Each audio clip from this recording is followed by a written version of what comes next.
Waalaikumsalam warahmatullahi wabarakatuh.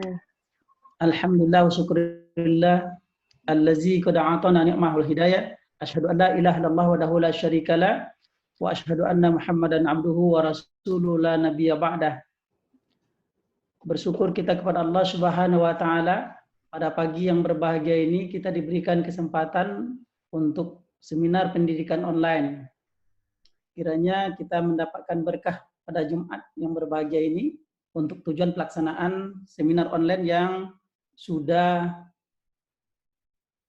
yang keempat kali kita laksanakan, dan insya Allah hari ini kita bersama Bapak Dirjen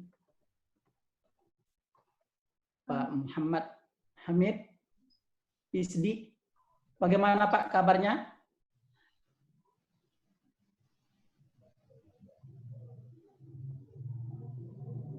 Pak Hamid, bagaimana kabarnya Pak pagi ini? Saya senang sekali ada Pak Dirjen bersama kita. Kita berharap nanti bisa menimba pengetahuan berkaitan dengan pendidikan nasional tentu saja hari ini, terutama kaitannya dengan persoalan-persoalan menyangkut wabah COVID-19 ya. Kemudian bersama kita juga ada Bu Dr. Vivi Sotia, MSI, Ketua Prodi Program Magister di Fakultas Psikologi UIN Suskaryau. Prodi ini memang relatif baru, tetapi sudah banyak melakukan hal-hal yang positif untuk kebangkitan bangsa, terutama kaitannya dengan psikologi. Saya berharap dari seminar ini kita dapatkan sesuatu hal yang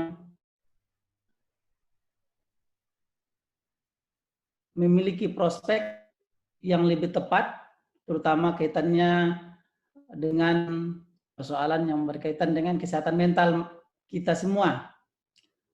Karena kita tahu hari ini di era globalisasi yang persoalan-persoalan kemanusiaan semakin tidak dapat terelakkan. Kita perlu solusi yang tepat untuk kemudian menjadikan psikologi sebagai keilmuan yang dapat membantu masyarakat luas dalam mengatasi persoalan-persoalan mental. Berkaitan dengan pendidikan tentu saja kita mau bukan sekedar proses transferring ilmu, tetapi lebih dari itu adalah bagaimana kita mendidik, menjadikan generasi muda di tanah air ini menjadi generasi yang punya wawasan yang luas, berdedikasi, dan memiliki integritas yang tinggi terhadap bangsa dan negara yang kita cintai ini. Hari ini kita sudah memasuki beberapa bulan setidaknya yang terkena efek dari wabah COVID-19 ini. Tentu kepedulian kita lebih harus ditingkatkan sebagai sense untuk kita semua bahwa kita ada untuk kita. Kita membantu sesama, meringankan beban sesama, bukan sekedar beban ekonomi, tetapi lebih dari itu adalah bagaimana mengatasi persoalan-persoalan psikologis yang menimpa bangsa hari ini. Pada tahap awal dulu, ketika kita melakukan live streaming melalui Facebook, yang menjadi ikon awal munculnya kegiatan online ini, kita menyampaikan bahwa keberadaan psikologi sebagai keilmuan ternyata telah membuktikan dapat membantu orang dalam mengatasi persoalan-persoalan yang berkaitan dengan pemelut kegalauan, dan kegelisahan mental. Sekali saya mengatakan kepada ini semua peserta dalam seminar pendidikan ini, agar kita tetap bekerja WFH, work from home, untuk membantu pemerintah menyelesaikan persoalan COVID ini segera teratasi dengan baik. Untuk itu, sekali lagi saya mengatakan kepada semua, mari kita simak dan kita dengar nanti sampaian-sampaian dari Hamid Muhammad, SD, dan Dr. Pipit Sophia. Sekali lagi saya mengucapkan terima kasih kepada kedua narasumber kita. Dengan ini saya membuka kegiatan seminar pendidikan online ini dengan membaca Bismillahirrahmanirrahim. Demikian dari saya. Assalamualaikum warahmatullahi wabarakatuh. Waalaikumsalam warahmatullahi wabarakatuh. Alhamdulillah sudah dibuka seminar kita secara oleh Bapak Dekan. Kita lanjutkan ya untuk materi pertama. Sebelum kita masuk ke materi pertama, saya ingin menyapa dulu Bapak Hamid Muhammad. Apakah Bapak mendengarkan suara saya? Ya, siap. Saya sudah bergabung mulai tadi. Oke. Ya, terima kasih Bapak. Oke, sebelum para peserta harus tahu ya, siapa yang ada berhadapan sama kita sekarang ini, bahwa beliau adalah Bapak Hamid Muhammad, MSc PhD. Beliau lahir di Sumeneb 12 Mei 1959. Beliau juga adalah PLT Dirjen PAUD di Dikdasmen di Kementerian Pendidikan dan Kebudayaan Republik Indonesia. Alhamdulillah, terima kasih Bapak sudah menyempatkan waktunya kepada kita bersama. Jenjang pendidikan S1 beliau ini dari pendidikan luar sekolah IKIP Malang, Jawa Timur. Lalu S2 yaitu di USA, United States of America, di Measurement and Testing, Florida State University, benar Bapak? Ya, betul. Ya, dan S3 beliau di Administration and Policy Studies, University of Pittsburgh, USA juga. Alhamdulillah. Akan banyak yang kita dapat dari beliau nantinya tentunya.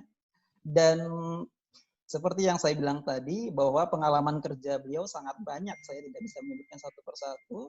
Yang sekarang itu adalah pelaksana tugas dari Dirjen PAUD Pendidikan Dasar dan Pendidikan Menengah pada Kementerian Pendidikan Kebudayaan Republik Indonesia.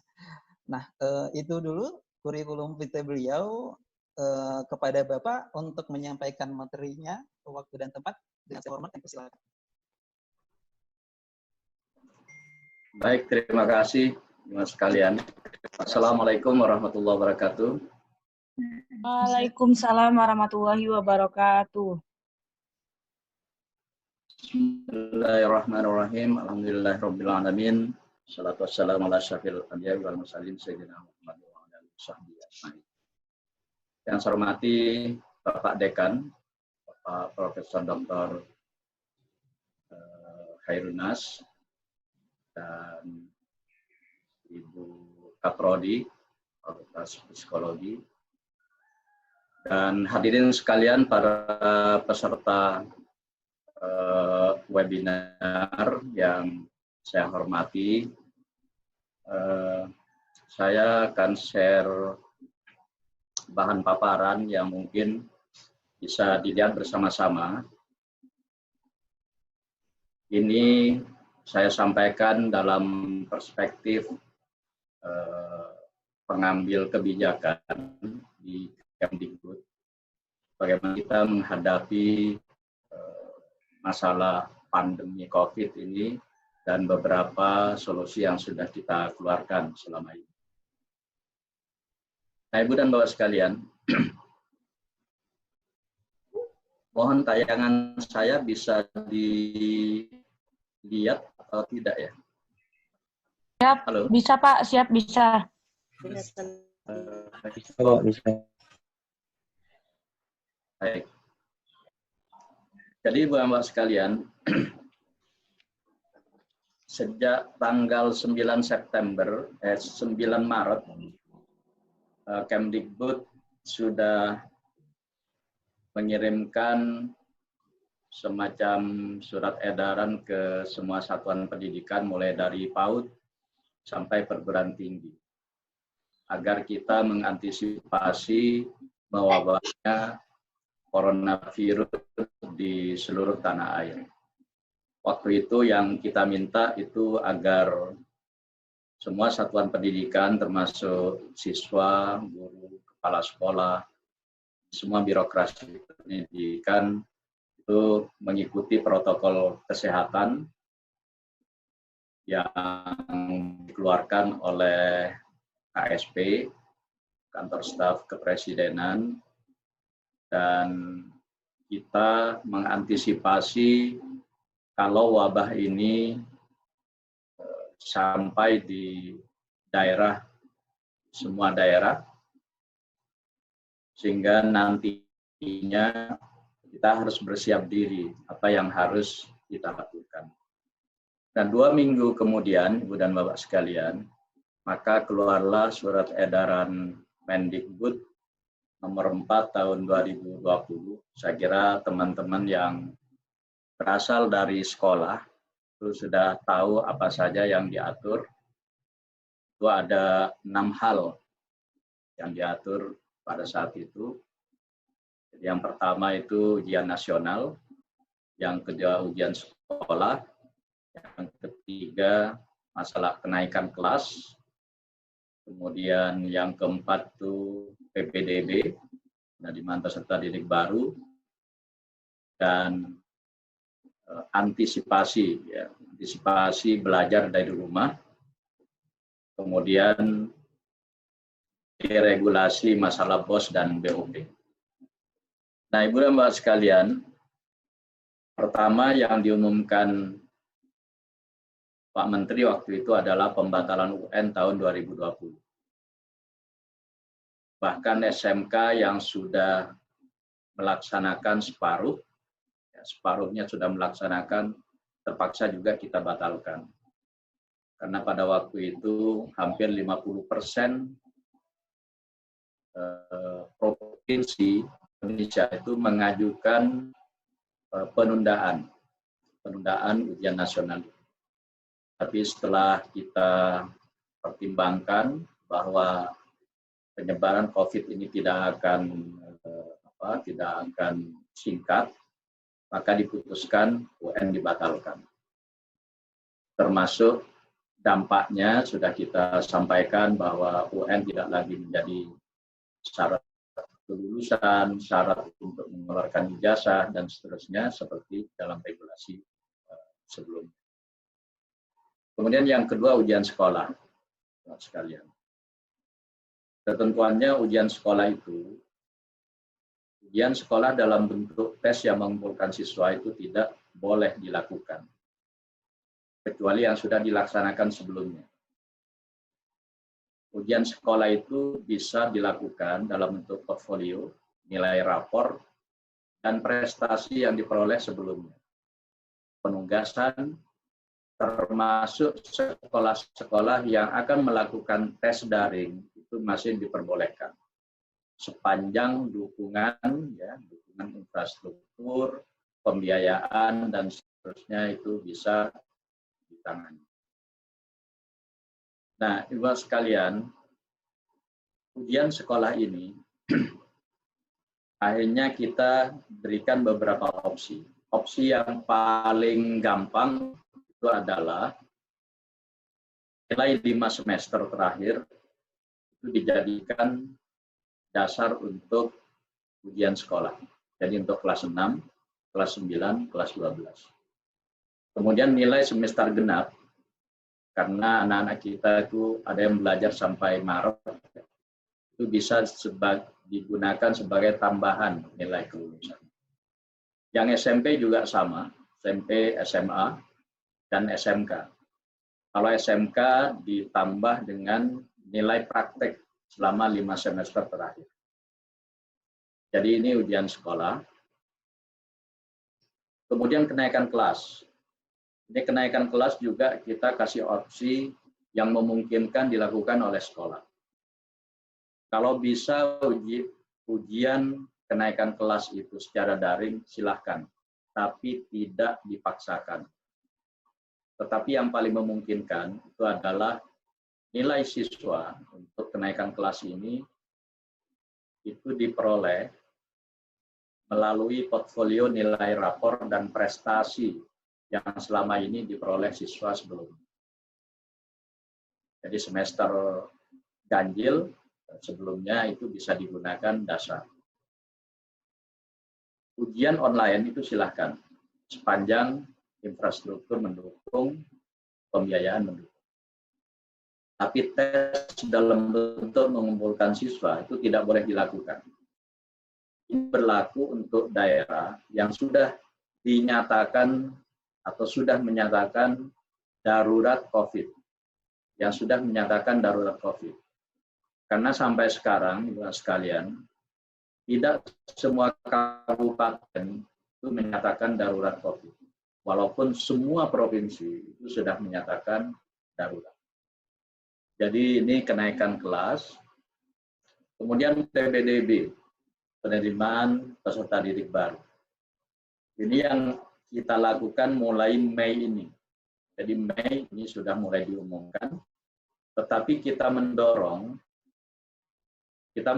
PPDB ini online penuh. Ya, online penuh. Jadi kalau misalnya kemudian ada dokumen yang harus divalidasi, maka dokumennya itu harus diupload langsung ke sekolah. Bila mana daerah atau sekolah tidak memungkinkan online, tetap dilakukan offline. Tetap bisa dilakukan offline dengan catatan semua protokol kesehatan itu harus diikuti. Jadi misalnya ke sekolah itu harus diatur, tidak harus berkerumun,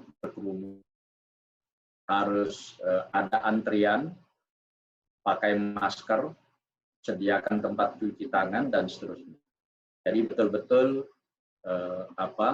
ketentuan ini harus ditaati. Nah, Ibu sekalian, yang paling banyak menyita waktu sekarang ini itu adalah masalah BDR, belajar dari rumah atau bekerja dari rumah. Belajar dari rumah bagi siswa dan mengajar dari rumah bagi guru. Nah, ada 4 hal yang digariskan untuk ketentuan belajar dari rumah. Pertama, Ibu sekalian, kalau memungkinkan, pembelajaran ini dilakukan secara daring. Jadi secara online. Ada yang online penuh, ada semi online. Survei kami menunjukkan 97% sekolah itu melakukan pembelajaran daring. Tapi hanya sebagian kecil saja yang online penuh. Yang terbesar itu adalah pembelajaran jarak jauh, tetapi semi daring. Jadi tugas diberikan dalam bentuk SMS dan seterusnya kepada orang tua, Anda mengerjakan tugas dan seterusnya. Kemudian yang harus dilakukan guru, itu memberikan pengalaman belajar yang bermakna. Jadi memberikan aktivitas pembelajaran kepada siswa, tanpa harus terbebani tuntutan capaian kurikulum.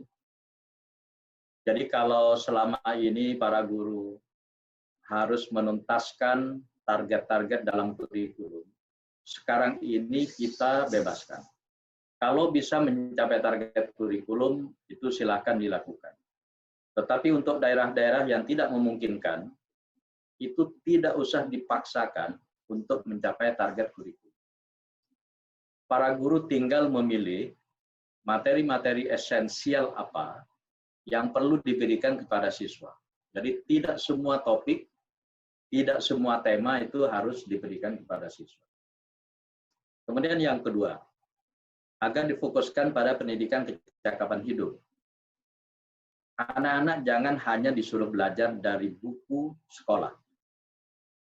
Berilah mereka tugas untuk membantu orang tua di rumah, membersihkan rumah, mencuci, bagi yang perempuan itu bantu masak, berkebun, dan seterusnya. Termasuk juga menjelaskan tentang apa itu COVID, karakteristiknya apa, pola penyebarannya seperti apa, dan bagaimana kita menghindari dari virus ini. Jadi ini yang harus diberikan kepada siswa. Jangan siswa itu diberikan full ya dengan mata-mata pelajaran, tugas-tugas yang semuanya itu dari buku.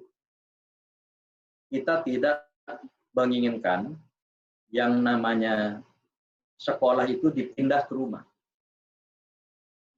Jadi guru harus memilih apa yang harus diberikan yang esensial kepada siswa.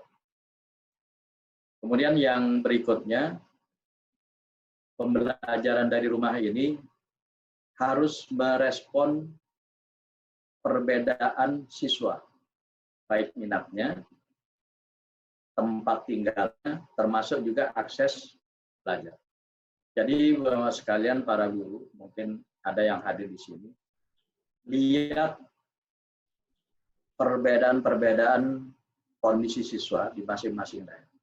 Tidak perlu menyamaratakan pembelajaran itu kepada semua siswa, yang pada akhirnya siswa itu menjadi stres, menjadi terganggu ya, terganggu aspek psikologisnya dan seterusnya. Kemudian yang keempat itu produk aktivitas belajar itu tidak harus dinilai secara kuantitatif. Lebih baik dibahas umpan ya, umpan yang bersifat kualitatif dan berguna sebagai umpan balik kepada para guru. Nah, Ibu dan Bapak sekalian,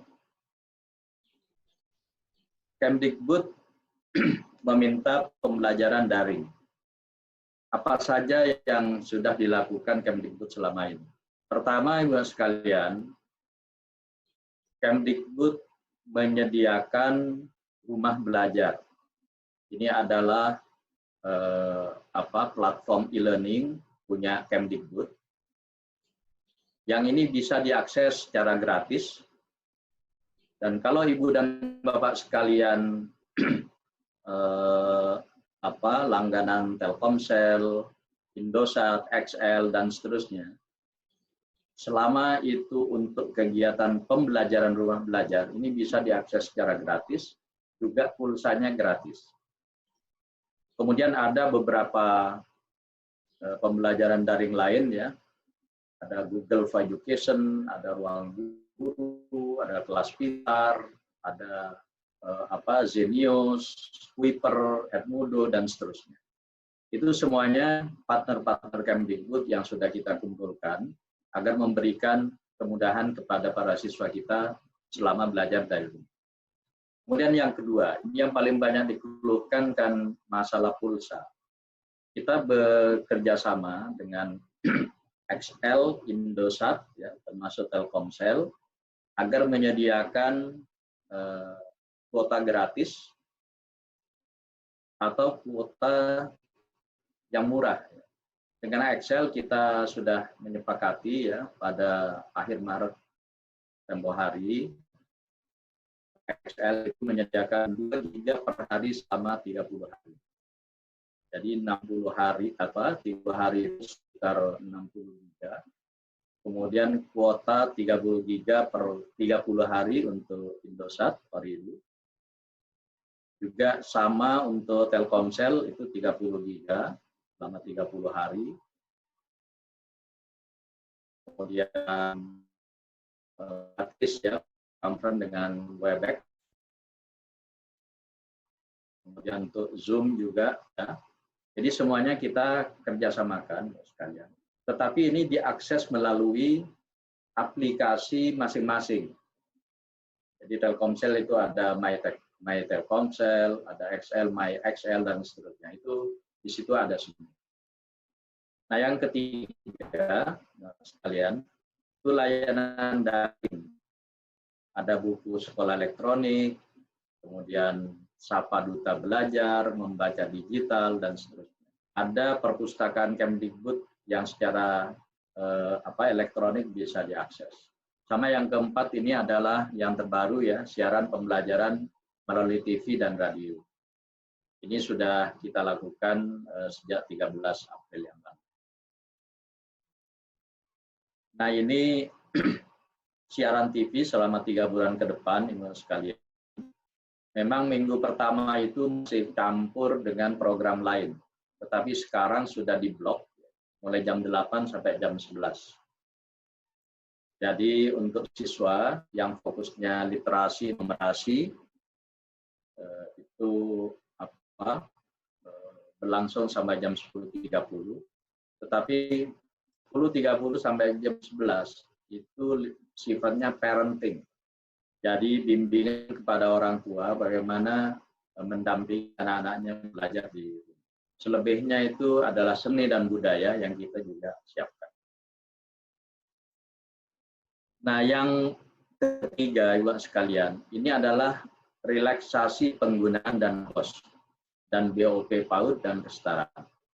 Jadi kalau dulu BOS itu hanya bisa digunakan maksimal 50% untuk guru honorer, maka sekarang ini kita lepas. Jadi bisa digunakan sesuai dengan kondisi masing-masing sekolah. Kemudian yang kedua, dana BOS juga bisa dibelikan pulsa atau paket data. Jadi, itu bisa dilakukan oleh teman-teman kepala sekolah di lapangan. Termasuk juga BOP PAUD, ya, sama kita tidak lagi memberikan batasan-batasan apa. Nah, Ibu dan Bapak sekalian, setelah 6 minggu belajar di rumah, apa yang terjadi di lapangan? Ibu dan Bapak sekalian, jangan bertanya masalah efektivitas pembelajaran. Kita lihat aja dulu hambatan-hambatan yang dialami siswa, guru, dan orang tua. Ini hambatan yang dihadapi siswa sekalian. Pertama itu masalah perangkat, ya, kurang memandainya fasilitas pendukung siswa. Laptop, listrik, jaringan internet, gawai, dan seterusnya. Kemudian yang kedua, belum mampu mengoptimalkan media digital. Kemudian juga yang banyak dikeluhkan, kurang konsentrasi dalam belajar. Kemudian juga sebagian orang tua tidak mendukung proses pembelajaran anak. Itu bebannya itu luar biasa kepada siswa. Apalagi harus disetor pada hari itu juga, sore hari. Ini yang kebanyakan siswa merasa stres, menjadi tidak nyaman di sekolah. Mungkin juga aspek psikologisnya akan sangat terganggu. Kemudian yang kedua, siswa kesulitan mengajak kelompok karena seluruh guru memberikan tugas dengan waktu yang sempit. Ini jumlahnya cukup banyak, 77% menyatakan itu. Dan yang ketiga, siswa menyatakan tidak senang belajar di rumah. Ini bukan hanya siswa, saya kira, guru pun juga tidak senang, orang tua pun juga tidak senang. Nah, kita lihat apa yang dihadapi guru. Ternyata guru menyatakan hambatan utama itu kemampuan dalam mengoperasikan perangkat digital. Mungkin ini sebagian guru yang selama ini tidak aktif, ya, menggunakan alat digital dalam pembelajaran. Kemudian yang kedua, ketersediaan sarpras yang dimiliki siswa. Ada sebagian siswa yang punya, ada sebagian siswa yang tidak punya. Ini yang dikeluhkan kesulitan oleh para guru. Kemudian faktor dukungan internal siswa. karena siswa ini komitmennya sudah berkurang, motivasinya juga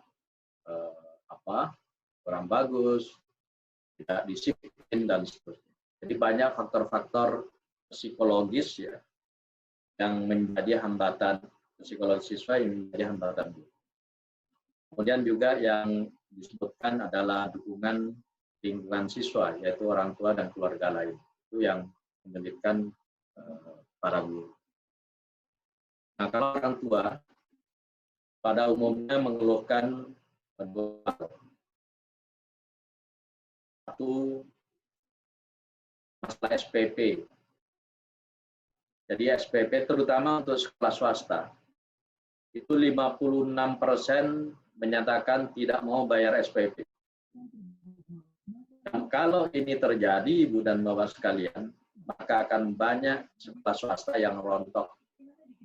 Karena tidak mungkin bisa membayar gaji guru. Walaupun mereka melakukan pembelajaran dari rumah. Kemudian yang kedua, mampu menyediakan alat pelajaran media.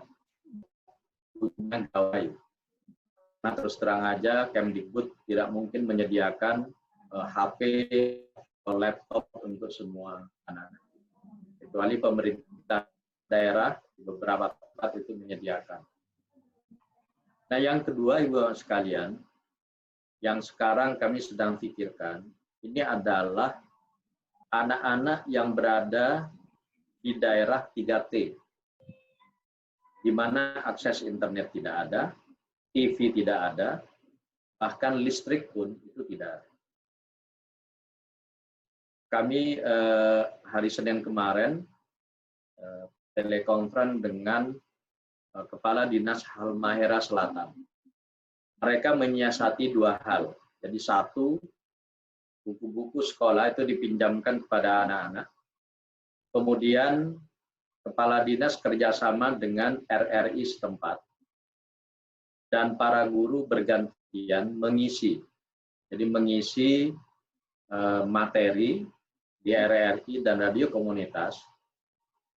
Karena pada umumnya di daerah 3T radio masih ada, dan itulah yang paling bisa dilakukan. Nah, barangkali nanti Bapak sekalian, terutama yang berasal dari daerah-daerah yang tidak punya akses itu, bisa memberikan beberapa solusi praktek baik yang mungkin nanti bisa kami jadikan kebijakan secara nasional. Terakhir, Bapak sekalian, yang paling banyak ditanyakan, apakah BOS itu sudah disalurkan? Dana BOS itu sebenarnya semuanya sudah disalurkan. Jadi sampai Minggu 3 bulan April itu sudah kami salurkan. Bagi sekolah-sekolah yang masih belum dapat, itu tolong menghubungi bank penyalur. Dan biasanya ini bank daerah. Jadi tolong yang sampai sekarang belum menerima dana BOS itu segera diakses ke bank setempat. Tetapi kalau BOP PAUD dan kesetaraan, ini yang tersalur baru sekitar 58%. Selebihnya masih dalam proses penyaluran. Karena BOP PAUD dan kesetaraan ini di awal April, awal September. Jadi mohon nanti daerah-daerah yang masih belum dapat itu segera melengkapi syarat-syaratnya. Yang paling banyak daerah-daerah yang tidak bisa kami salurkan itu karena masalah rekening satuan pendidikan yang tidak valid, sudah tidak aktif, bahkan tidak sinkron dengan bank. Itu bisa. Saya kira ini Bapak sekalian yang dapat saya sampaikan. Terima kasih atas segala perhatiannya. Sekian. Assalamualaikum warahmatullahi wabarakatuh. Waalaikumsalam Warahmatullahi wabarakatuh. wabarakatuh.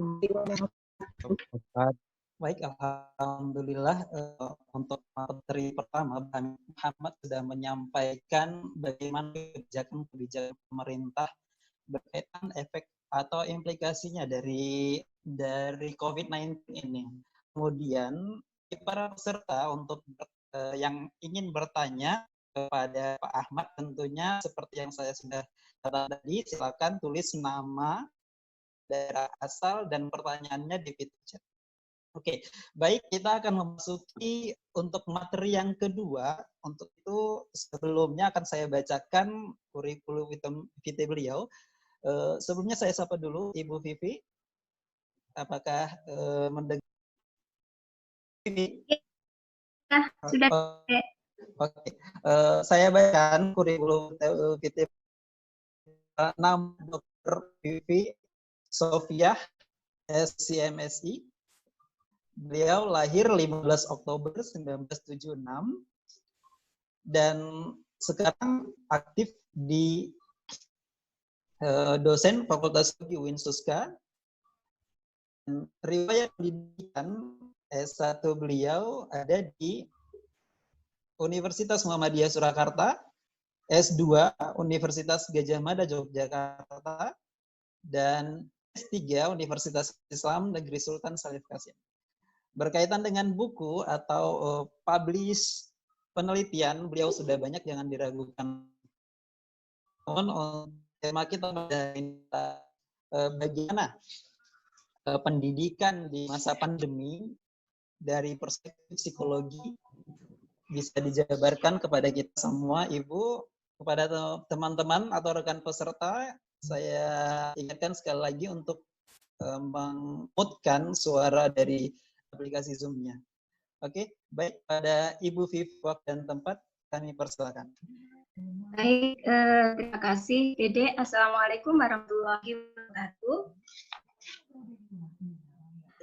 Baik, yang saya hormati Bapak Dekan Fakultas Psikologi UIN Suskario, Profesor Dr. Hairun Nasrajab MAG, kemudian Bapak Habib Muhammad MSc, PhD, selaku PLT, JPAUD dan Kemendikbud, Dasmen Kemendikbud. Selamat siang Pak Hamid. Ya, selamat siang Ibu. Ya, beserta Bapak Ibu, rekan-rekan semua peserta seminar online pada pagi ini, mudah-mudahan kita selalu diberi kesehatan sehingga bisa melaksanakan seminar online ini dengan lancar.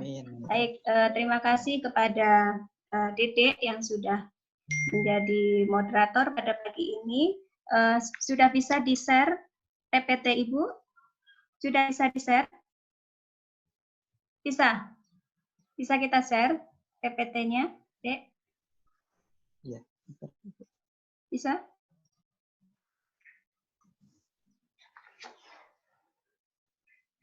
Atau Ibu aja yang share ya? PPT-nya Ibu yang share ya? Iya, Bu. Ibu aja, mohon maaf. Baik.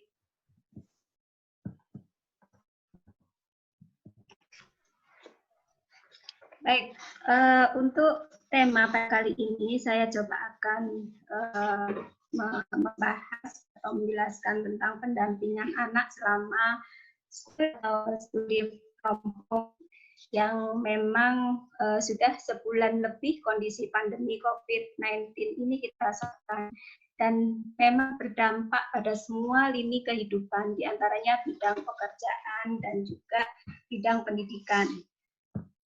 Baik, sudah bisa ininya? Bisa dilihat? Sudah bisa, Bu. Siap bisa, Bu. Jadi pandemi COVID-19 ini pada semua lini, terutama bidang pekerjaan dan juga pendidikan. Nah, pada bidang pekerjaan, berimbas pada adanya aturan work from home atau yang kita singkat dengan WFH, artinya pekerjaan kantor itu harus dikerjakan di rumah. Nah, kondisi ini sebenarnya juga akan menjadi masalah tersendiri bagi sebagian orang tua ketika kita tidak mampu memanage dengan baik. Dan akhirnya bisa jadi berimbas pada keluarga dan juga terutama pada anak. Dan anak pun sudah hampir 2 bulan juga harus mengikuti aturan school atau study from home atau SFH yang kita kenal. Artinya belajar itu dilakukan di rumah secara mandiri dan juga daring atau online. Tentunya harus ada kesiapan dari orang tua dan anak untuk menjalani SFH ini. Bagi sebagian orang tua yang tidak terbiasa mendampingi anak dalam belajar tentu akan menjadi permasalahan ini. Artinya orang harus mencari cara bagaimana mendampingi anak selama SFH sehingga anak have fun, enjoy dalam menjalani SFH ini. Nah, seperti isu pendidikan anak ini menjadi isu yang harus diperhatikan selama pandemi.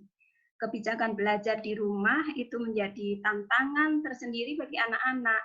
Bahkan ada survei dari Kementerian Pemberdayaan Perempuan dan Perlindungan Anak (PPA) pada 717 anak di 29 provinsi menyatakan bahwa 58,4% anak-anak tidak menyukai belajar di rumah. Bahkan tadi juga Pak Dirjen juga sudah menjelaskan ada survei dari KPAI sebesar 76,7% siswa menyatakan tidak senang belajar di rumah. Nah, ini menjadi tantangan bagi para orang tua. Bagaimana seharusnya anak ini menjalani SFH ini? Tentunya yang pertama yang harus kita lakukan dalam pendampingan anak selama SFH itu yang pertama adalah kita perhatikan kenyamanan psikologis bagi anak. Ya, kenyamanan. Maaf Ibu Vivi, bisa di slideshow kan Bu? Karena materinya tidak kelihatan semua. Ya.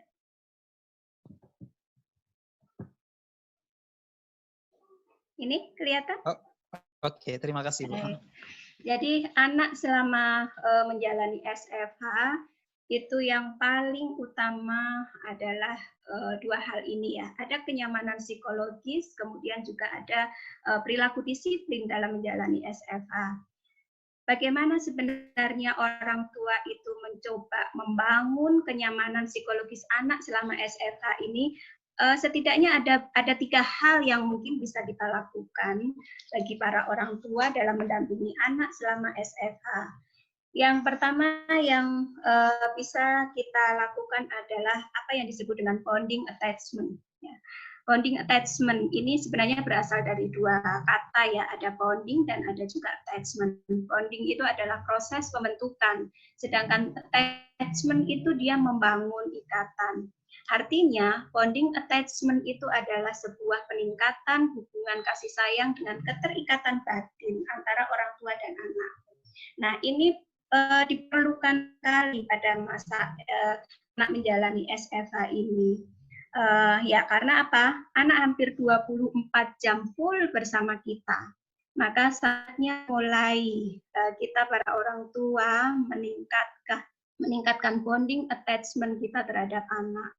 Bagaimana kita berinteraksi dengan anak sepenuhnya, dengan memperhatikan sepenuhnya dari mulai mungkin kontak mata, kemudian nada bicara, kemudian bahasa, dan juga sentuhan-sentuhan fisik yang bisa menenteramkan dan memberikan keamanan pada anak. Nah, jika bonding attachment dilakukan secara baik, maka anak akan merasa dicintai, diperhatikan, merasa aman, berani mungkin bereksplorasi sehingga bisa berpengaruh positif pada perilaku dan kondisi psikologis anak selama menjalani SFH. Nah, ini bonding attachment yang bisa kita lakukan bagi para orang tua. Kemudian yang kedua, kita perlu membangun emosi positif, ya, membangun emosi positif.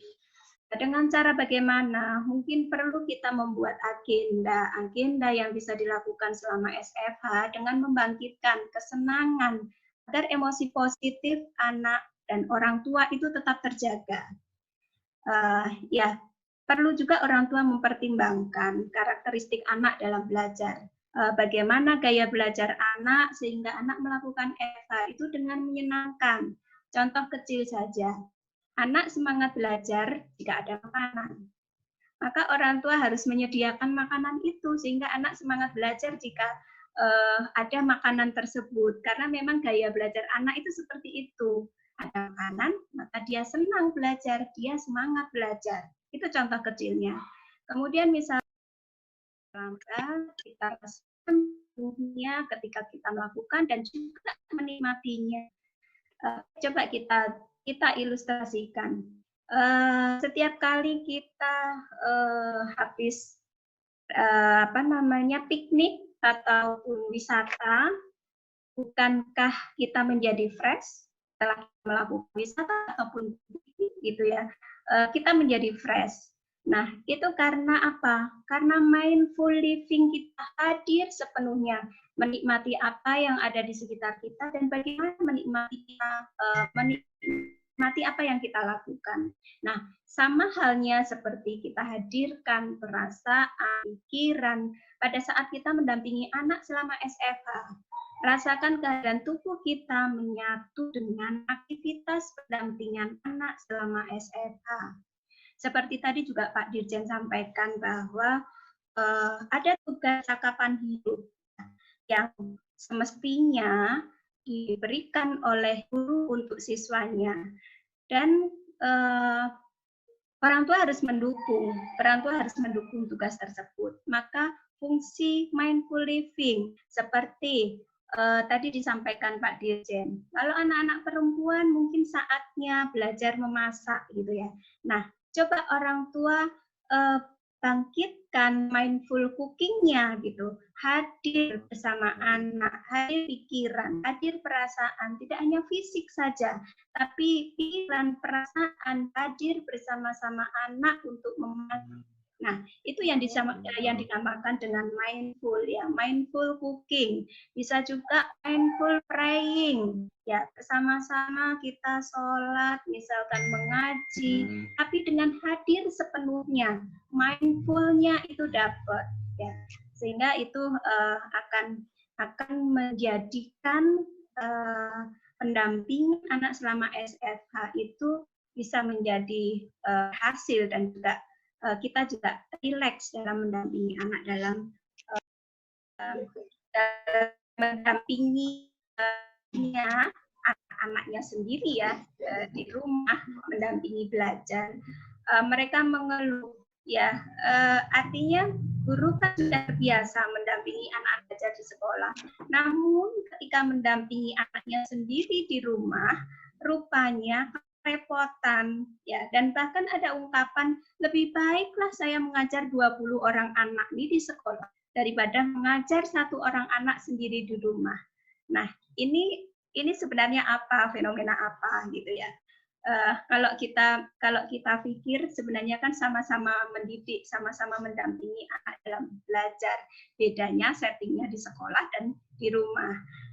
Bagaimana orang tua harus menghadapi anak-anaknya sendiri ya, yang rewel, kemudian juga mungkin merajuk karena tak mau mengerjakan tugas yang memang tugas itu diberikan oleh guru. Sementara orang tuanya ingin anaknya segera menyelesaikan tugasnya. Nah, orang tua anaknya disiplin dalam SFH ini. Nah, bagaimana sebenarnya yang harus kita lakukan agar anak itu disiplin dalam menjalani SFH? Oke, nah tujuan dari disiplin anak ini sebenarnya kan anak harusnya atau anak dituntut untuk berperilaku sesuai dengan aturan yang telah ditetapkan. Ada beberapa teknik, ya. Ada beberapa teknik yang efektif untuk mendisiplinkan anak selama FH. Yang pertama itu ada modeling, ya, modeling. Orang tua dalam hal ini sebagai role modelnya untuk membantu anak dalam belajar perilaku yang diterima, belajar berperilaku yang diterima. Karena apa? Imitasi adalah metode yang efektif bagi untuk belajar berperilaku yang baik. Siapa yang ditiru? Siapa yang ditiru adalah orang-orang yang berada dalam rumahnya tersebut. Ya, sebagai contoh, ibunya minta anak itu membaca buku, atau ibunya memaksa atau menyuruh si anak ini membaca buku karena memang harus buku. Nah, silakan ibu kasih contoh ya. Ibu juga bisa membaca buku sehingga anak semangat untuk membaca buku itu, ibu adalah role model bagi anaknya.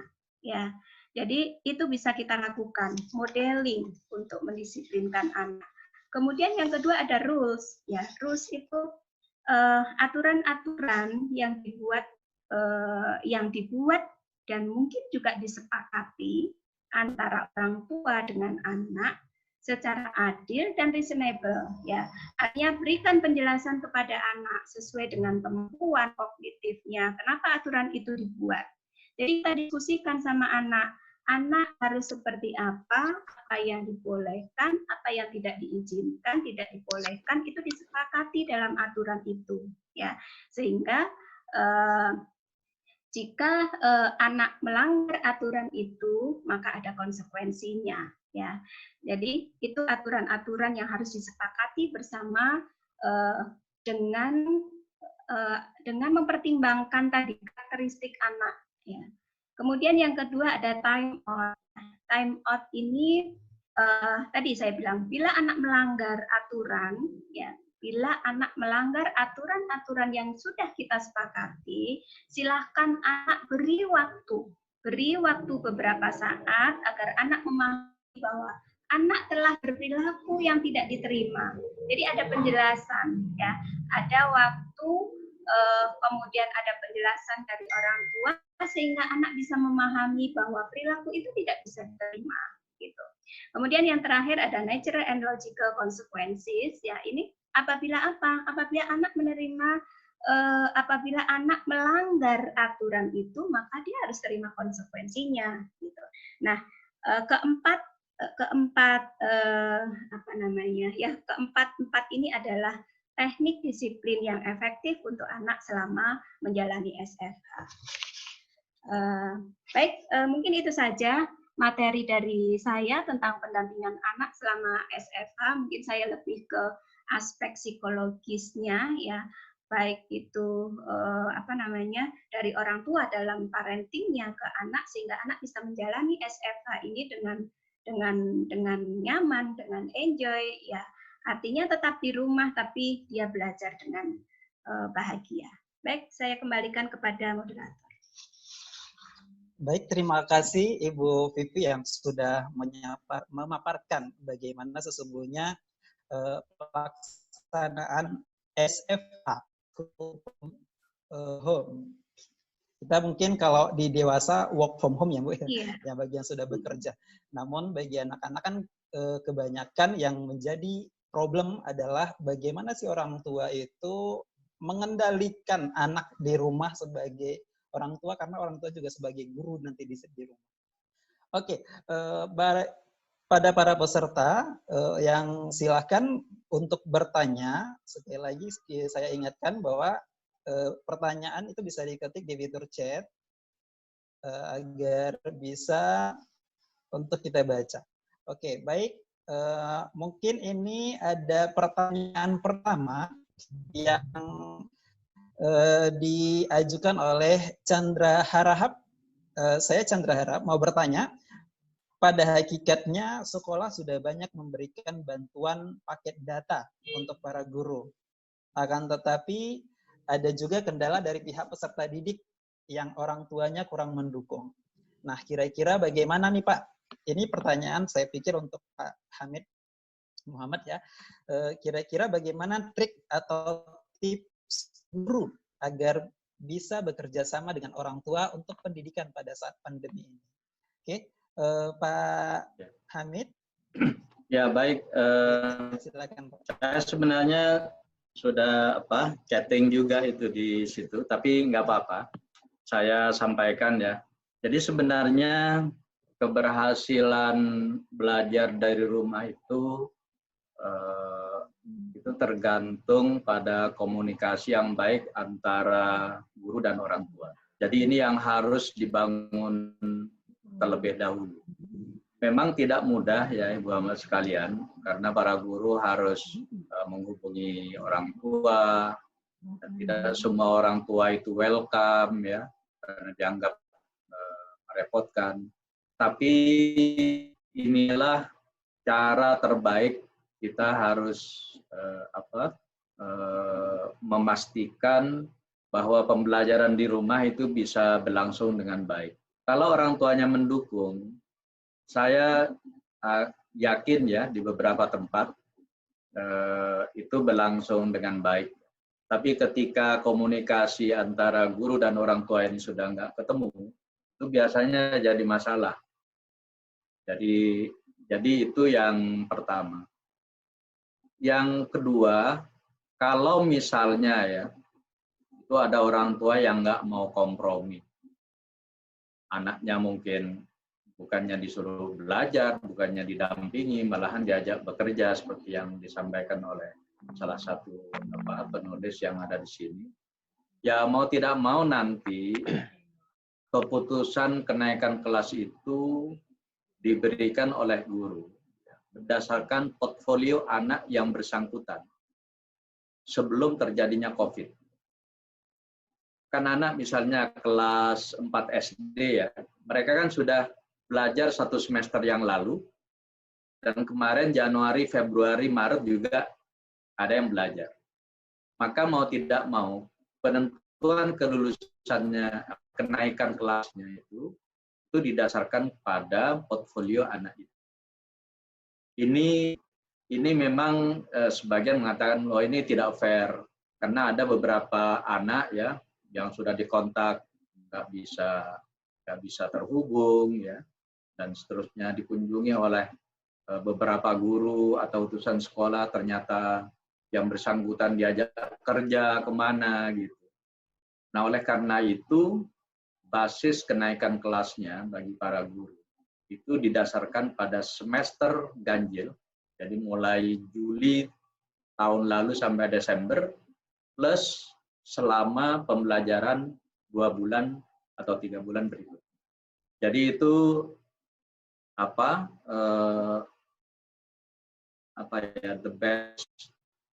the best decision lah bagi para guru. Tetapi saya yakin para guru itu pasti punya catatan dari setiap muridnya. Apakah anak ini layak untuk naik kelas atau diluluskan ya atau tidak. Itu catatan-catatan seperti itu ya sekalian, itu memang harus dilakukan. Kecuali memang para guru ini tidak pernah mencatat perkembangan kemampuan siswanya. Nah itu memang yang agak sulit ya. Tetapi sepanjang masih ada dokumen-dokumen yang selama ini bisa dipakai sebagai dasar pengambilan keputusan, saya kira itu bisa dilakukan. Saya kira itu, Mas Dede.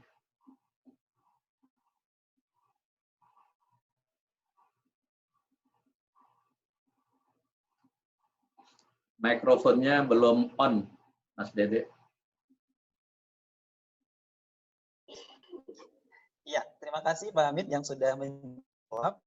Mungkin sekali merangkap Pak ya dari Sujarwo Muhammad tadi juga sudah Bapak jawab.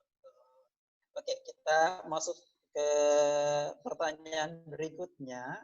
Ini dari Ibu Linda Tanjung. Mau bertanya nih, bagaimana menghadapi siswa yang sudah jenuh dengan kondisi pembelajaran online sekarang ini? Karena mereka sekarang mengeluh dengan tugas-tugas yang begitu banyak yang diberikan oleh sebagian besar dosen, apalagi saya mengajar mata kuliah sejarah nih. Tidak mungkin saya hanya melakukan pembelajaran lewat aplikasi Zoom, tapi saya juga memberikan tugas agar mereka lebih memahami pelajaran saya. Nah, ini mungkin lebih ke Ibu Vivi ya, Bu. Dan mungkin saja nanti Pak Hamid bisa juga menjawab. Ibu Vivi, mungkin atas pertanyaan dari Ibu Linda Tanjung, dipersilakan. Ibu. Baik, bagaimana terima kasih atas pertanyaannya. Jadi memang benar ya, banyak dikeluhkan. Sepertinya memang bukan siswa saja yang mengeluhkan itu, tapi semua kita ya, orang tua, kemudian guru mengeluhkan pembelajaran online ini. Ya banyak sekali pertimbangannya dan apa yang mereka keluhkan gitu. Nah sebenarnya untuk mungkin dari pihak sekolahnya ya, seperti tadi sudah dijelaskan Pak Dirjen bahwa untuk tugas yang diberikan ke siswa itu tidak murni textbook gitu ya, tidak murni harus semuanya diberikan ke siswa. Ada juga tugas-tugas itu yang bisa mengembangkan skill siswa gitu ya, yang bisa mengembangkan skill siswa.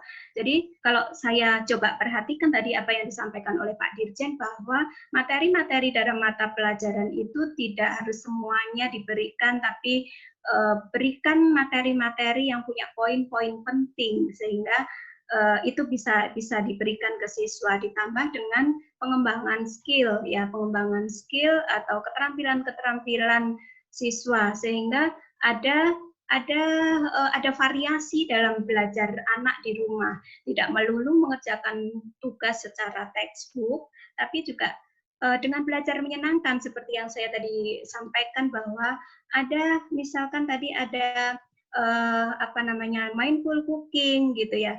Bagi yang perempuan itu belajar mengembangkan keterampilan memasaknya dengan orang tuanya, dan itu harus dievaluasi secara kualitatif oleh guru gitu.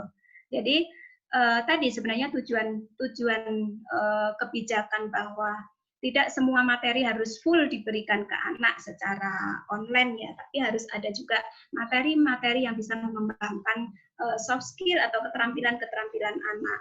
Dan itu kalau itu dilaksanakan selama anak SFH itu akan jadi menyenangkan bagi anak. Itu mungkin yang bisa saya sampaikan. Kembali ke moderator. Iya, baik. Terima kasih Ibu Vivi. Mungkin kita mohon maaf ya kalau berkaitan dengan jaringan ini saya juga tidak bisa maksudnya. Oke, baik. Kita ke pertanyaan selanjutnya. Semoga pertanyaan tadi menjawab. Oke, dari Bapak Sujarwo Muhammad juga. Apakah ini diperuntukkan kepada Pak Hamid lagi nih?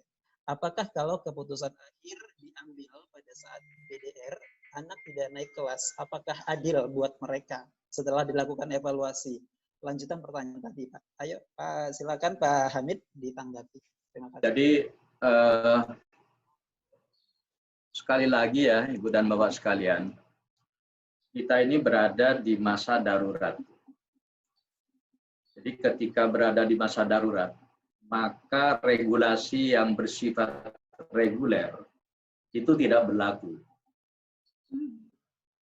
Jadi jangan menilai anak-anak kita seperti kita itu nggak ada apa-apa. Termasuk yang tidak masuk pun itu. Jadi yang tidak masuk itu harus dicari.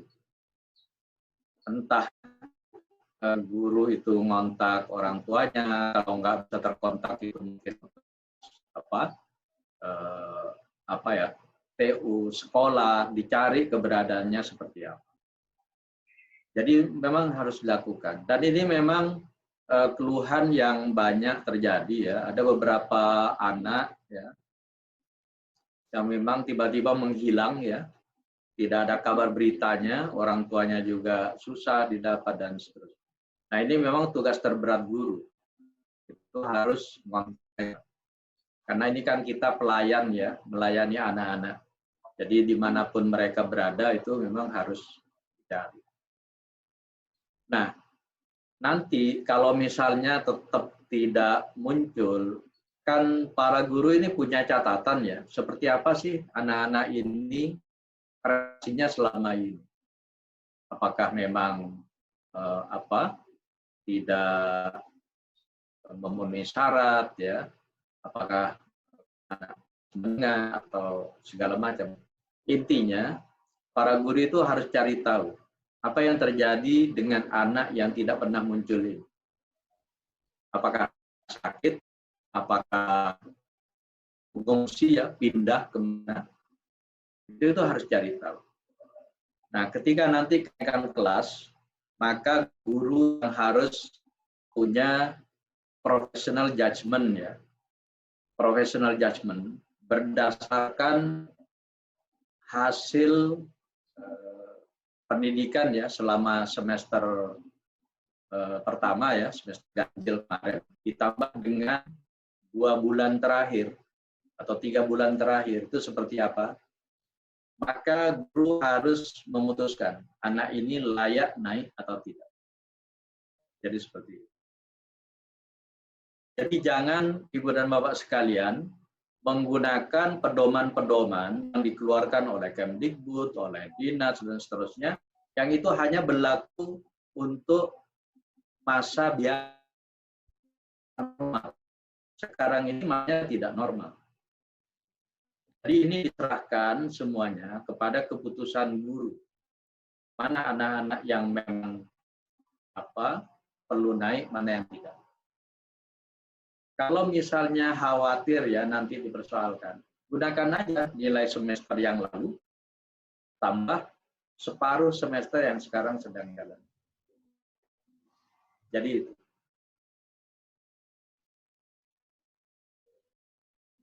Oke, baik, terima kasih Pak Hamid. Semoga jawab pertanyaan yang tadi. Oke, kita ambil ya pertanyaan juga berasal dari live streaming di Facebook.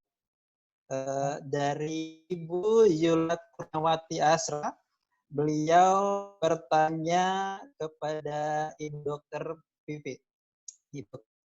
Oke, kira-kira pertanyaannya begini. Kira-kira memungkinkan nggak Bu disiplin di sekolah saat di sekolah di rumah? Misalnya dari segi waktu, reward-nya, bahkan jeda istirahatnya.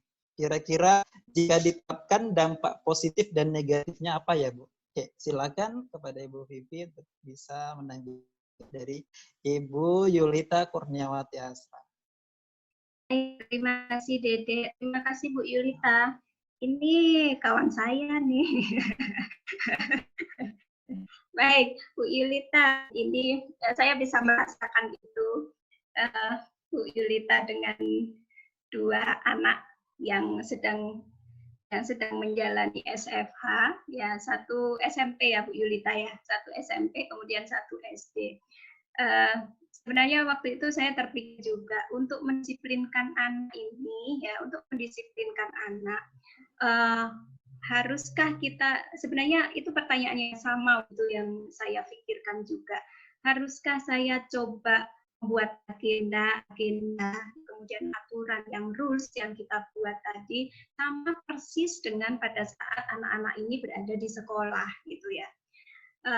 Tapi pada kenyataannya memang tidak bisa itu kita jalankan ya pada realitanya. Tapi sebenarnya kalaupun itu kita sudah sepakati rules itu, aturan-aturan itu dengan anak ya, itu sebenarnya tidak ada masalah.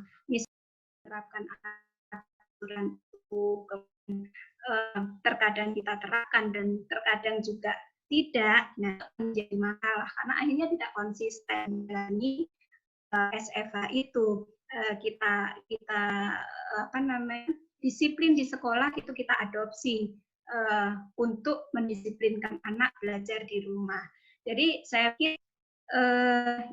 pikir untuk menjalankan, untuk mendisiplinkan anak seperti di sekolah itu tidak ada masalah sebenarnya. Asal tadi ada komunikasi, ada nama ibu ini Bu Arden dari SD Negeri 016 Binangun Jaya Pulau Burung Riau. Nih Pulau Burung. Oke, saya mengajar di daerah 3T. Nah ini mungkin pertanyaan untuk Pak Hamid ya. Begini Pak, daerah ini merupakan daerah yang serba terbatas, baik dari tingkat pendidikan dan motivasi belajar. Apalagi internet, tentu akan kesulitan dalam belajar secara daring. Saya sudah sampaikan kepada orang tua untuk dapat mendampingi anak belajar di rumah. Namun masalahnya orang tua bisa dikatakan 95% itu tidak tamat SD. Sehingga kewalahan dalam mengajarkan materi pembelajaran pada anak di rumah. Pertanyaannya, apa sih langkah-langkah yang harus saya lakukan dan pemerintah untuk menyikapi kondisi tersebut? Terima kasih atas jawabannya, Pak. Ya, silakan Pak Hamid ditanggapi. Ya, memang untuk daerah 3T ini memang agak kompleks ya, karena tingkat pendidikan orang tua juga tidak sebaik di daerah perkotaan yang bisa dampingi anak-anak. Tapi kalau belajar dari beberapa daerah, ya, ini memang para guru ini perlu ekstra usaha ya, ekstra effort ya. Jadi kalau jumlah siswanya tidak terlalu banyak, itu bisa dengan guru kunjung. Jadi bisa mengunjungi anak ke rumah, walaupun itu tidak harus setiap hari semua anak dikunjungi. Tapi bergilir. Yang saya lihat di beberapa daerah ya, daerah agak terpencil itu, guru itu mengunjungi sekitar 5-6 orang siswa setiap hari sambil mengajarkan ya materinya sekaligus ngasih tugas. Nah, tapi kalau siswanya banyak, ini yang menjadi problem. Kalau siswanya banyak, itu tolong yang berdekatan secara bergiliran setiap hari itu datang entah 2-3 kelompok dan seterusnya. Ini memang tugas berat guru untuk daerah 3T. Nah, alternatif kedua itu kita belajar dari Halmahera Selatan. Itu memang kepala dinasnya berinisiatif kerjasama dengan RRI sama ini radio lokal ya. Radio lokal atau radio komunitas. Jadi setiap hari itu bergantian ada siaran untuk SD mulai kelas paling awal ya sampai kelas 6 gitu dengan jadwal yang sudah ditentukan. Kemudian para guru itu bergantian mengisi. Nah, mengisi materinya itu yang materi yang tersisa setelah anak-anak itu nampaknya jalan. Tapi ini memang harus kepala dinas sama kabid yang menangani. Sebab tidak mungkin ya kepala sekolah atau guru itu melakukan hal seperti ini. Jadi selama ini yang kami tahu ya praktek seperti ini itu dilakukan seperti itu. Tapi memang tugas guru menjadi sangat berat ya, karena harus mengunjungi kelompok-kelompok belajar ya, dan itu memang sesuatu yang sangat merepotkan. Nah, sekarang ini kita sedang mengkaji kemungkinan untuk daerah-daerah yang belum termasuk daerah merah, belum ada yang positif ya di satu daerah dan belum ada yang PDP di daerah itu yang kemungkinan akan kita ini masih dikaji ya, belum keputusan apakah nanti sekolah-sekolah di daerah semacam ini akan dibuka tapi tetap mengikuti protokol kesehatan. Jadi misalnya kelas itu dibagi dua. Dibagi dua, ada yang masuk pagi, kemudian selebihnya itu masuk jam berikutnya. Tetapi tetap mengikuti protokol kesehatan, duduknya tidak boleh berdekatan, harus pakai masker, harus cuci tangan dan seterusnya. Ini sedang kita godok, Ibu dan Bapak sekalian, apakah yang semacam ini diperbolehkan oleh Kementerian Kesehatan sama Satgas COVID atau tidak. Jadi mohon para guru yang bertugas daerah 3T ini memang ini tugas yang luar biasa sekarang. Bagaimana kita tetap ya melayani anak-anak kita sedapat yang mungkin kita bisa lakukan. Tentu tidak akan sempurna Ibu dan Bapak sekalian. Yang paling penting Bapak sekalian dalam keadaan seperti ini, jangan sampai anak-anak itu di rumah tidak ada aktivitas apa-apa. Yang penting ada aktivitas pembelajaran, ada tugas-tugas yang menyenangkan ya. Walaupun itu tidak berkaitan dengan pelajaran seperti yang tadi saya sampaikan. bantu orang tua, nyapu, masak, mencuci, dan seterusnya. Itu bagian dari life skill ya, yang bisa kita berikan kepada anak-anak kita. Saya kira itu. Oke, Bapak. Ya, kalau saya kan juga kepala sekolah sih sebenarnya, Pak. Kita memberikan home program sama anak-anak berkebutuhan khusus. Nah, ini artinya kita juga memberikan orang tua itu gambaran apa kegiatan apa anak-anak kita itu di rumah juga kita kasih. Ya. Jadi seperti daily living activity mereka untuk mandi, untuk mencuci piring dan lain sebagainya itu jadi kita jadikan sebagai home program. Begitu ya. Oke, baik. Untuk pertanyaan selanjutnya ini diperuntukkan kepada Pak Hamid dan Bu Vivi. Kita ambil dari Facebook. Pada belajar daring saat ini banyak kendala yang dialami oleh guru. Ini pertanyaan terus siswa dan orang tua sebagaimana yang telah disurvei oleh KPAI, menurut Bapak atau Ibu bagaimana cara membangun emosi positif sehingga mereka yang dalam hal ini guru, siswa dan orang tua tidak terbebani. Karena kalau kita bilang belajar sekarang dalam keadaan darurat atau yang terpenting mereka belajar sesuai dengan kesanggupan dan kemampuannya. Maka dikhawatirkan pembelajaran kurang bermakna atau kurang serius. Penjelasannya, Pak. Terima kasih. Ya, kita ke Pak Hamid juga boleh terlebih dahulu, lalu kemudian nanti Bu Vivi. Silakan, Bapak.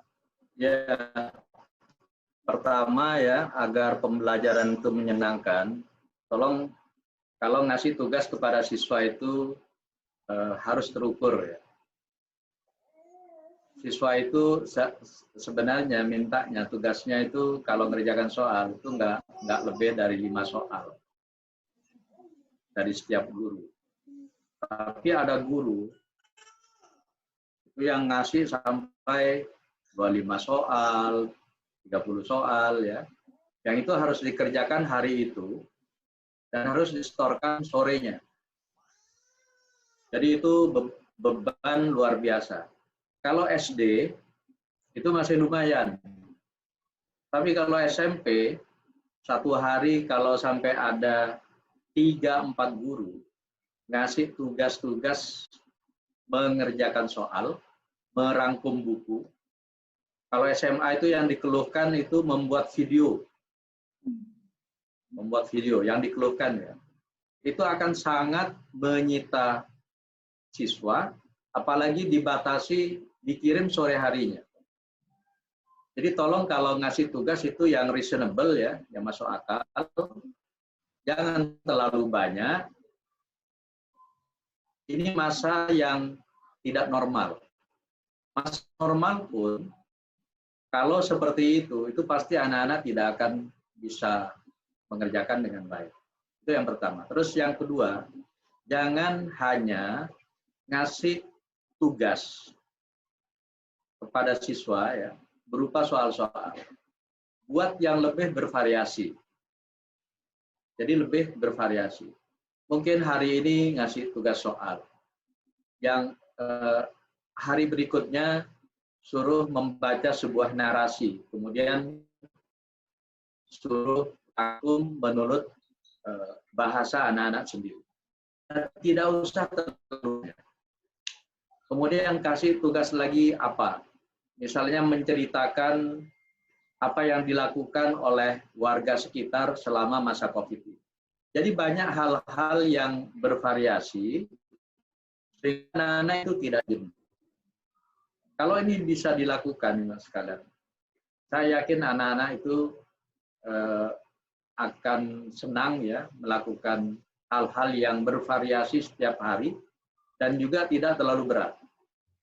Saya hanya ingin mengingatkan teman-teman di SMP, SMA, SMK ya, kalau setiap guru tanpa koordinasi ngasih tugas, itu akan luar biasa berat.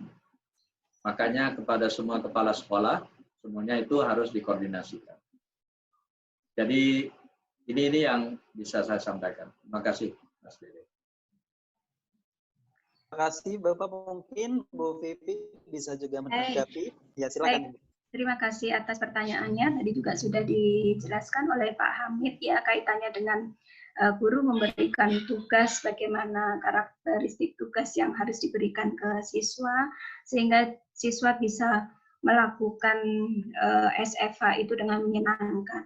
Nah, mungkin ada hal yang ya dari pemaparan dari penjelasan Pak Hamid tadi bisa juga kita coba tarik kesimpulan bahwa memang guru dituntut kreativitasnya ya Pak Hamid ya, dituntut kreativitasnya dalam memberikan pembelajaran daring ini karena memang sudah banyak sekali keluhan-keluhan termasuk anak saya ini setingkat SMA Pak Hamid memang juga seperti itu merasakan apalagi waktu UTS ya, waktu mid semester kemarin itu dalam 1 minggu itu begitu banyaknya yang harus dikerjakan dan itu ada time limitnya, harus di-upload dan sebagainya pada sore harinya. Saya kebayang kalau orang tua ini tidak bisa mendampingi anak, orang tua yang gagap teknologi itu akan menjadi apa gitu ya. Artinya sepertinya memang sekolah juga ada tuntutan nilai-nilai, skor-skor yang berupa angka itu juga harus dikejar gitu ya. Sementara tadi juga sudah disampaikan Pak Hamid bahwa sebenarnya ada hal-hal yang bisa dilakukan untuk pemberian materi ke anak dan itu bisa dievaluasi secara kualitatif gitu. Nah, ya tadi kreativitas guru dalam pembelajaran daring itu memang diperlukan sekali sehingga anak itu merasa enjoy dan orang tua juga merasa enjoy mendampingi anak selama belajar daring tersebut. Tentunya perlu juga dibangun komunikasi antara guru dengan orang tua juga sehingga orang tua siap mendampingi anak selama SFH. Itu mungkin yang bisa saya sampaikan, moderator. Ibu, wah banyak sekali pertanyaan-pertanyaan ya dari peserta ini. Namun waktu kita cukup terbatas, mungkin lebih kurang sekitar 10-15 menit lagi kita akan akhiri acara ini. Namun kita ke pertanyaan berikutnya, ini dari Vali Latumeten, beliau dari Ambon, sangat benar dengan hambatan-hambatan yang telah disajikan oleh Pak Hamid. Karena memang nyata di lapangan demikian. Solusi untuk anak-anak yang tidak pernah hadir dalam belajar online bagaimana Pak? Apakah siswa-siswa pun harus? Mungkin itu pertanyaannya Pak Hamid, silakan tanggapi. Ya, tadi saya sudah sampaikan ya, setiap anak itu tetap dikasih nilai. Bagi anak yang hadir, itu saya kira nilainya tetap dikasih sesuai dengan tugas-tugas yang diberikan dan seterusnya. Tapi untuk nilai anak-anak yang tidak masuk ya, pokoknya udah menghilang aja. Jadi gunakan aktivitas terakhir ya, yang mungkin bisa diberikan kepada mereka. Kan Januari Februari kan masuk kan? Januari Februari mungkin sebagian Maret masuk sampai pertengahan. Gunakan nilai aktivitas siswa untuk memberikan nilai kepada anak yang tidak masuk. Itu kita akan mungkin optimal ya, seperti itu. Jadi tetap anak-anak itu dikasih nilai berdasarkan aktivitas terakhir dan catatan siswa terkait anak tersebut. Jadi itu yang harus dilakukan para guru ya. Tapi lagi Ibu sekalian, tolong para guru harus tetap kontak sama orang tua sama anak itu. Paling tidak ngecek lah apakah yang bersangkutan itu sehat atau sakit atau kena COVID dan seterusnya. Itu paling tidak itu. Kalau misalnya mereka memang ya tidak mau beraktivitas dan sebagainya, ya kasih aja tugas-tugas yang menyenangkan ya, yang mungkin dikaitkan dengan konteks lokal setempat. Jadi tidak harus Ibu sekalian mengajarkan seluruh materi yang ada dalam kurikulum. Sekali lagi Ibu sekalian, untuk daerah-daerah seperti itu, pilih materi-materi yang sifatnya kontekstual, yang bisa dikaitkan dengan pembelajaran atau aktivitas di rumah. Jadi itu. Jadi kalau misalnya satu kelas langsung menghilang semua ya, tidak ada ini. Ya memang ini pengorbanan seorang guru ya untuk mencari tahu keadaan siswanya seperti apa, dicek gitu ya. Karena di beberapa daerah banyak guru yang melakukan hal seperti itu. Jadi guru kunjung itu ya harus dihidupkan kembali dalam keadaan seperti itu. Jadi itu.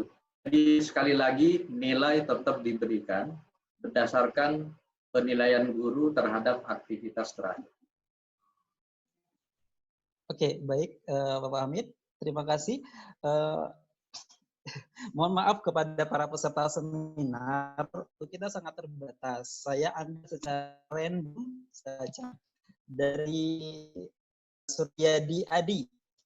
Assalamualaikum warahmatullahi wabarakatuh. Saya Suryadi, dosen STEKIP PGRI Sumbar. Saya ingin bertanya kepada Ibu Vivi. Orang tua merupakan role model yang menjadi panutan bagi anak. Namun pada kenyataannya, Bu, di lapangan banyak sekali para orang tua yang sibuk dengan aktivitasnya sendiri, bahkan main HP, sehingga berdampingan pembelajaran kepada anak terabaikan. Selanjutnya orang tua tidak paham dengan materi pembelajaran dan kesulitan menghadapi sikap anak pada saat belajar sehingga mereka marah-marah gitu.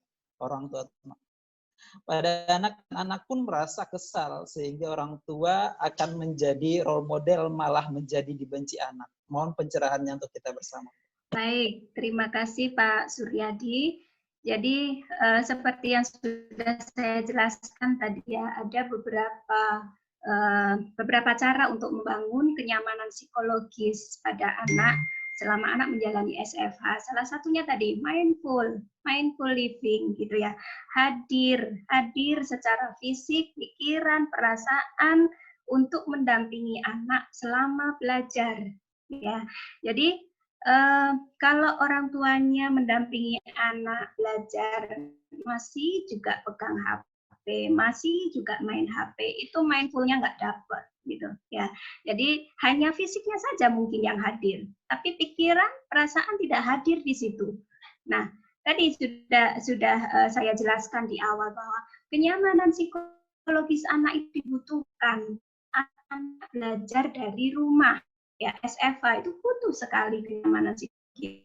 Jika anaknya ada role modelnya, orang tuanya yang bisa menjadi panutan bagi anak, itu insya Allah akan berjalan sesuai harapan. Ya, karena kan memang orang tua dan sekolah kan juga harus kerjasama. Ya, guru sudah semaksimal mungkin bekerja pada situasi yang seperti ini. Kita dukung orang tua di rumah juga harus melakukan pendampingan anak sehingga anak itu dapat gitu ya. Apa caranya tadi? Salah satunya kenyamanan psikologis itu memang diperlukan ya.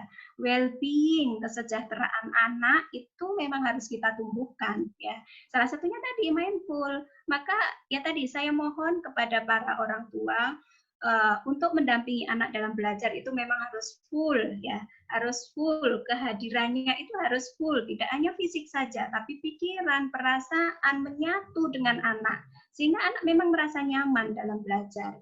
Nah, kalau misalkan tadi orang tuanya masih sibuk dengan HP, apalagi tidak ngerti dengan pelajaran anak, marah-marah, akhirnya anak ya jadi gimana mau belajar dengan kondisi dan situasi seperti itu gitu ya. Walaupun orang tuanya tidak paham dengan materi ya, tapi kita tunjukkan bahwa ini loh ibu, ini loh ayah hadir untuk anak ya. Itu insya Allah tidak akan ada masalah ya, itu bisa diatasi ya. Yang jelas anak secara nyaman secara psikologis terlebih dahulu. Baik, itu Dek. Oke, terima kasih Ibu Vivi. Sekali lagi saya mohon maaf kepada para peserta atas pertanyaan-pertanyaan yang mungkin tidak bisa saya bacakan satu persatu. Pertanyaan-pertanyaan ini akan kita rangkum nanti sehingga kita publish bagi yang bertanya. Oke, mungkin ini sebagai pertanyaan terakhir dan Ibu Vivi dan Bapak Hamid juga bisa menanggapi.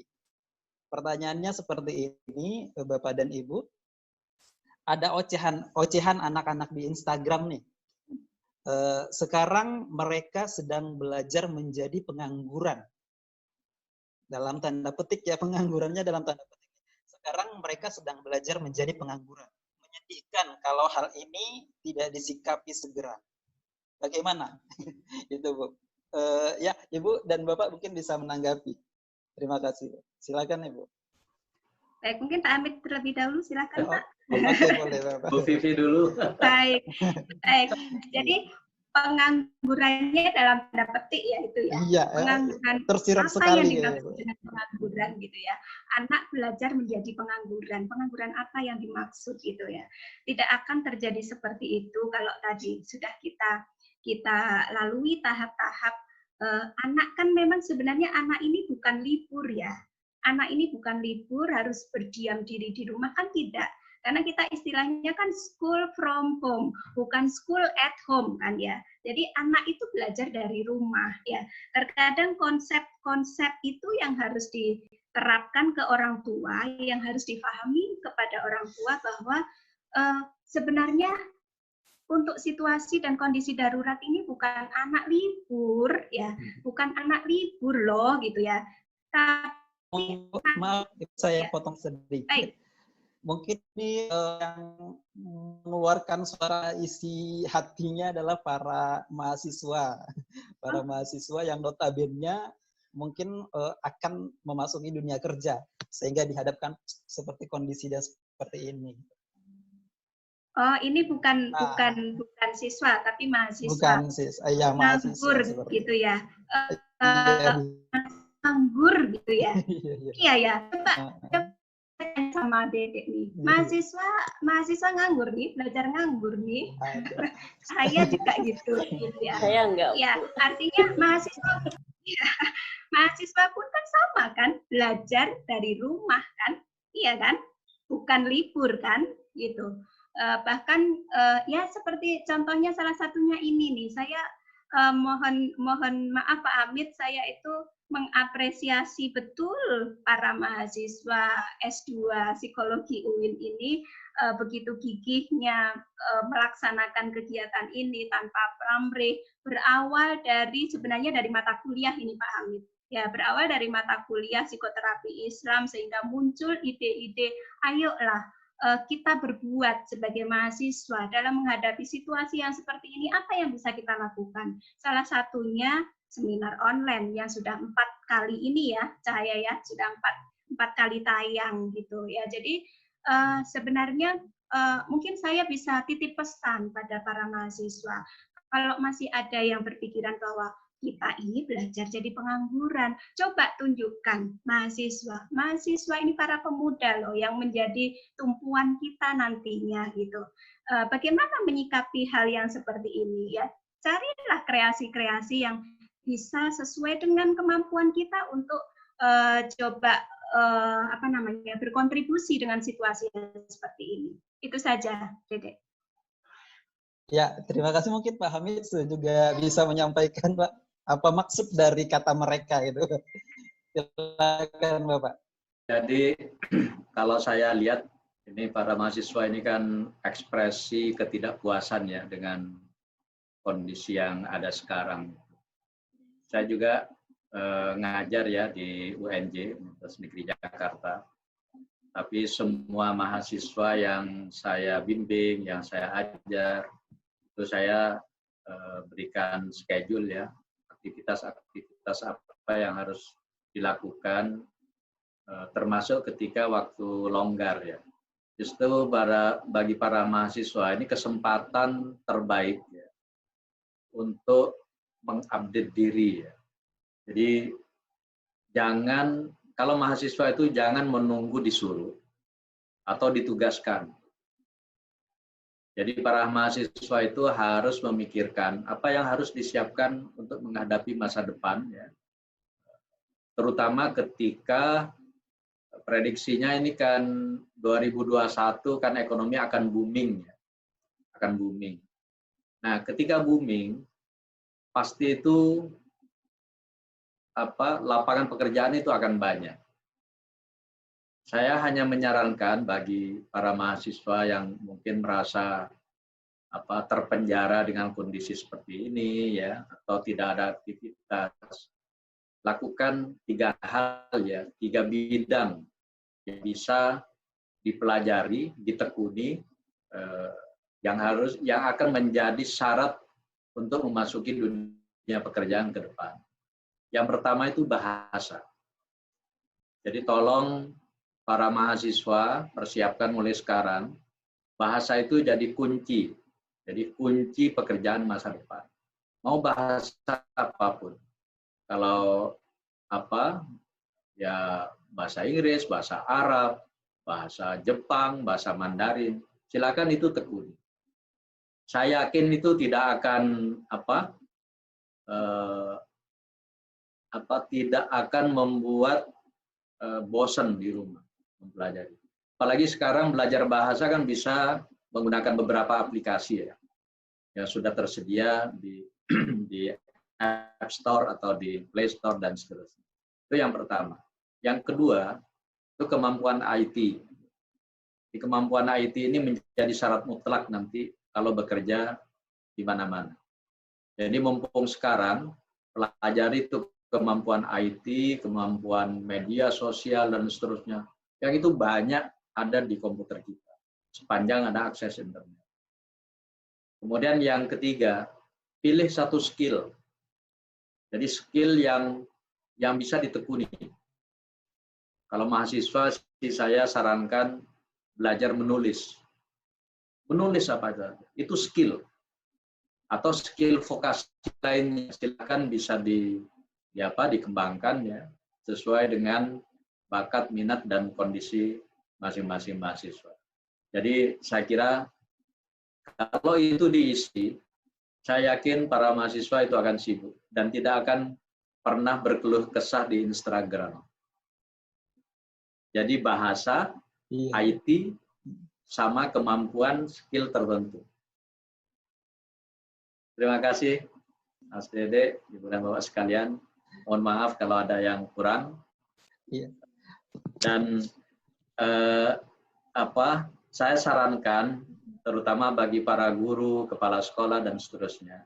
Saya hanya minta, dan selalu saya sarankan, tolong sharing ya, pembelajaran daring yang selama ini ada di setiap tempat. Jadi pelatihan pembelajaran daring itu agar dioptimalkan, entah itu melalui kelompok-kelompok MGMP, atau KKG, atau organisasi profesi, ya, PGRI, IGI, dan seterusnya, kan banyak itu lakukan. Itu yang pertama. Terus yang kedua, itu pelatihan parenting. Bagaimana berkomunikasi dengan orang tua, bagaimana orang tua itu membimbing anak-anaknya di rumah, ya, itu akan sangat penting pada masa sekarang. Saya kira itu, terima kasih. Oke, terima kasih Bapak Hamid yang sudah memaparkan dan Ibu Vivi yang sudah menjelaskan atas materi yang kita angkat pada hari ini tentang pendidikan di masa pandemi, problematika dan solusi dalam perspektif psikologi dan kebijakan publik. Nah, mungkin para peserta juga sudah menyaksikan bersama. Memang pemerintah melalui Dirjen Pendidikan dan Pariwisata juga melalui Pak Hamid sudah mensosialisasikan kebijakan-kebijakan apa misi sebenarnya yang sudah dilakukan oleh pemerintah. Lalu kemudian bagaimana sih secara psikologis dalam menyikapi suasana yang seperti ini. Oke, Bapak dan Ibu Vivi, Bapak Hamid, saya mungkin minta sedikit waktu sebagai closing statement yang mungkin bisa para peserta seminar online kita pada hari ini mengingat bahwa seminar ini tidak hanya sekedar untuk mengedukasi, bahkan itu bisa diimplikasinya bisa di kehidupan sehari-hari. Mungkin kita mulai dari Bapak dulu, Pak Hamid, dipersilakan Pak. Closing statement saja, Pak. Ya, terima kasih pada semuanya. Bapak sekalian, wabah COVID ini memberikan pelajaran yang berarti bagi kita. Jadi guru yang selama ini mengajar secara reguler, mungkin agak menghindari penggunaan IT, sekarang harus dipaksa menggunakan IT. Banyak pembelajaran-pembelajaran yang kita terima dengan masa COVID ini. Oleh karena itu, sekalian, COVID ini nanti akan mengubah pola pembelajaran ke depan. Saya yakin dengan kebiasaan-kebiasaan menggunakan IT, komunikasi melalui Vicon, dan seterusnya, itu tidak akan berakhir ketika wabah berakhir. Itu akan tetap digunakan, dan akan banyak pola-pola baru pembelajaran yang mungkin akan muncul dengan belajar dari wabah yang sekarang kita hadapi. Oleh karena itu, kepada para guru, saya harapkan tetap bertugas sesuai dengan yang bisa kita lakukan selama wabah ini. Kemudian tingkatkan kemampuan skill Ibu dan Bapak sekalian dalam pembelajaran online, pembelajaran semi-online, dan seterusnya. Dan tetap kita berdedikasi untuk melayani anak-anak kita dimanapun mereka berada. Terima kasih. Terima kasih Bapak Hamid, dan kita minta lagi closing statement dari Ibu Vivi. Silakan Ibu. Terima kasih Bapak, Ibu, dan peserta seminar semuanya. Sebenarnya pandemi COVID-19 ini ada hikmahnya, ya, di balik musahnya, tapi sebenarnya ada hikmahnya juga. Hikmahnya yang pertama, dengan full orang tua bersama anak, ya, bisa menjalin tadi bonding attachment, ya. Kemudian yang kedua, orang tua bisa memahami sebenarnya anak ini belajar seperti apa, gaya belajar anak itu seperti apa, sehingga orang tua bisa mendampingi anak, ya, melihat karakteristik anak dalam belajar. Kemudian yang ketiga, yang tidak kalah pentingnya, ada mindful parenting, ya, ada mindful parenting.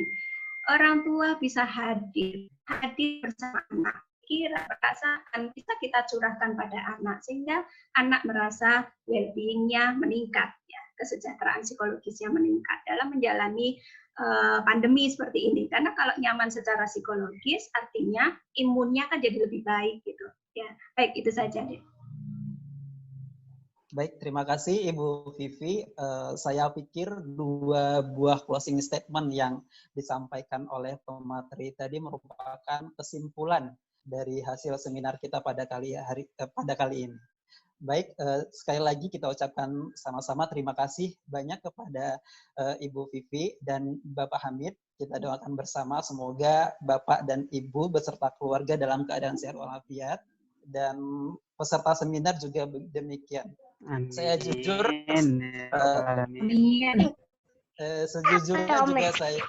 sejujurnya juga saya seorang guru merindukan untuk bertemu anak-anak di sekolah. Gitu. Oke, baik, terima kasih atas semuanya. Jangan lupa kepada para peserta untuk menyimak FB kita, Facebook kita, COVID Psikologi, dan informasi-informasi lainnya berkaitan dengan seminar-seminar yang akan datang, yang akan kita tajam. Terima kasih, mohon maaf atas segala kekurangan. Sekali lagi terima kasih Bapak Hamid Muhammad dan Ibu Vivi Sofia. Saya tutup dengan wabillahi taufiq wal hidayah. Assalamualaikum warahmatullahi wabarakatuh. Waalaikumsalam warahmatullahi wabarakatuh.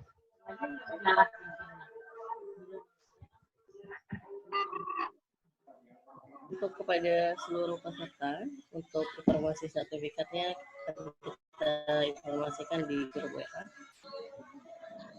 Dan mengucapkan terima kasih kepada yang sudah join bersama seminar online COVID Psikologi. Sampai ketemu di seminar selanjutnya. Semoga ada seminar selanjutnya. Insya Allah kita akan terus melakukan seminar dalam setiap minggu.